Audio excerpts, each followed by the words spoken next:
30 साल उनका दरी, चट्टी, बोरा, झंडा और डंडा को के बारे में कोई कमेंट। तुम मुझे चाहो न चाहो कोई बात नहीं, किसी गैर को चाहा तो मुश्किल होगा। नामांकन करने जा रहे हैं निर्दलीय के तौर पे, इसके पीछे की वजह क्या है? हमने जी जान से पार्टी का सेवा किया। जब आदरणीय नेता लालू प्रसाद यादव का शासन चला गया बिहार से, तो जान को जोखिम में डालकर मेरे ऊपर 4 बार जानलेवा हमला हुआ। एक बार मेरा भाई ऑन स्पॉट मरा गया, फिर भी लालू यादव जिंदाबाद करते रहे। 30 साल उनका दरी, चट्टी, बोरा, झंडा और डंडा को मैंने लहराया और बुलंद आवाज लगाया, लालू यादव जिंदाबाद। दल के नेतृत्व की तरफ से कारण जो रहा हो हम नहीं जानते हैं। हमारे यहाँ जेडीयू के लोग को उम्मीदवार बना दिया। राजद में बहुत साथी थे, हम यह नहीं कहते हैं कि आप हमें टिकट देते। बहुत साथी राजद में थे, किन्हीं को सम्मान नहीं दिया गया। सिंबल के तौर पर चाणक्य प्रकाश जो जेडीयू सांसद के बेटा हैं, उनको सम्मान किया गया। लोगों में काफी नाराजगी दिखी गई कि जो झंडा डंडा, जो पुलिस का मार खाया, जो अपने ऊपर मुकदमा लदवाया, जो जेल गया, वैसे वैसे साथियों का दरकिनार करके नेतृत्व का फैसला अच्छा नहीं लगा। तो हम भी तो अब उम्र मेरा भी 50 पार हो गया, बुढ़ापे की तरफ चल रहे हैं। अब तो 10 साल और किसी पार्टी के लिए हम काम कर सकते हैं, उसके बाद तो शरीर से अस्वस्थ हो जाएंगे। तो मेरा भी जिंदगी स्वाहा हो गया, नष्ट हो गया, समाप्त हो गया। कुछ करने लायक हम नहीं रहे दल के चलते। जिस तरह से आपने बताया कि 30 साल आपने पार्टी के लिए झंडा धोया है, जिंदाबाद का नारा लगाए हैं, क्या लगता है आपका राजनीतिक हत्या नहीं हो गया इस तरह से? बुरे दिन में हम रहे। अफसोस इस बात का है कि जब पुलिस, नीतीश जी के शासनकाल में पुलिस का जो बर्बरतापूर्ण हम लोगों के साथ रवैया रहा, उसको हम लोगों ने झेला।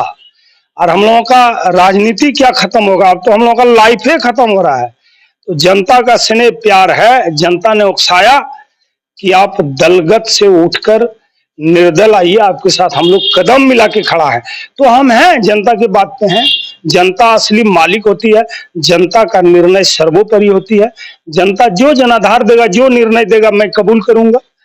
बेलहर विधानसभा की बात कर रहे हैं हम लोग, तो जो चाणक्य जी हैं उनको ये भी नहीं पता कि बेलहर जिला है या प्रखंड है या राज्य है। उस पर उन्होंने कहा था कि बेलहर जिला है। क्या कहेंगे इस पे कि क्या ऐसे व्यक्तियों को जनता पसंद करेगी जिन्हें ये भी जानकारी नहीं है कि जिला है कि राज्य है? हमें किसी के बारे में कोई कमेंट नहीं, हमें अपने से शिकायत है। जब हमारे ही लोग सही डिसीजन नहीं किए तो दूसरा भला है या बुरा है हमको कहने का अधिकार नहीं है।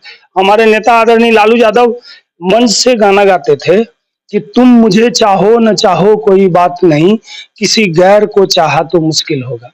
हम उन्हीं के मंत्र को याद करते हैं। हमको नहीं चाहते आप, हमें कोई बात नहीं, इनको चाह लेते।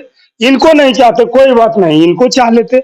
आप किसी वर्कर योद्धा को मैदान में उतारते तो आज जो आपने सवाल किया कि बेलहर जिला हो गया, वो भी नहीं उठता। और वर्कर में जान आता, सभी वर्कर टूट गया है दिल से, घर पकड़ लिया है, दुबक गया है कि यहाँ 3 उम्मीदवार जदयू का है, मैं किसको मतदान करूं। जनता के मन में ये है। एक वर्तमान एमएलए जदयू से हैं मनोज यादव जी, जदयू के उम्मीदवार हैं। एक वर्तमान सांसद जदयू के हैं, एक उनके बेटे उम्मीदवार हैं। एक चेहरा बदल के, जदयू के ही पदाधिकारी थे ब्रज किशोर पंडित, चेहरा बदल के जनसुराज से लड़ रहे हैं। जनता ने उम्मीद जताया कि राजद के जितने मतदाता हैं, लालू जी के विचारधारा को मानने वाले, सभी के सभी फ्री हैं। हमारे दल ने उम्मीदवार दिया ही नहीं है, इसलिए आप दल के लिए बमगोली खाए हैं, दल के लिए जेल गए हैं, पुलिस का लाठी खाए हैं, सैकड़ों मैंने दर्जनों मुकदमा अपने नाम करवाए हैं। तो आप आइए, हम लोग मन से आपके साथ रहेंगे। जो धोखा जनता को, जैसा आप कह रहे हैं, जो धोखा मिला, क्या इस धोखा का जवाब जनता देगी आपको जिता के? वो तो जनता मालिक है, हम तो बोलिए मालिक क्या निर्णय करेगा मैं क्या बताऊं, लेकिन मालिक का निर्णय अच्छा होगा, ये मैं जानता हूं। जिस तरह से पटना के महागठबंधन के राजेश यादव के बाहर जिस तरह से ड्रामा देखने को मिल रहा है, कोई कह रहा है 2.7 करोड़ दिए हैं, कोई कह रहा है कि 5 करोड़ दिए हैं, कोई कह रहा है कि हमको आश्वासन मिला था, सिंबल छीन लिए हैं। क्या लगता है कि आपसे भी कोई डिमांड था क्या? हमसे कोई डिमांड नहीं था और हम किसी के बारे में कुछ नहीं जानते हैं। हम सिर्फ यही जानते हैं कि बेलहर के धरती पे सभी जदयू लड़ रहे हैं, राजद नहीं लड़ रहे हैं। मैं यही जानता हूँ।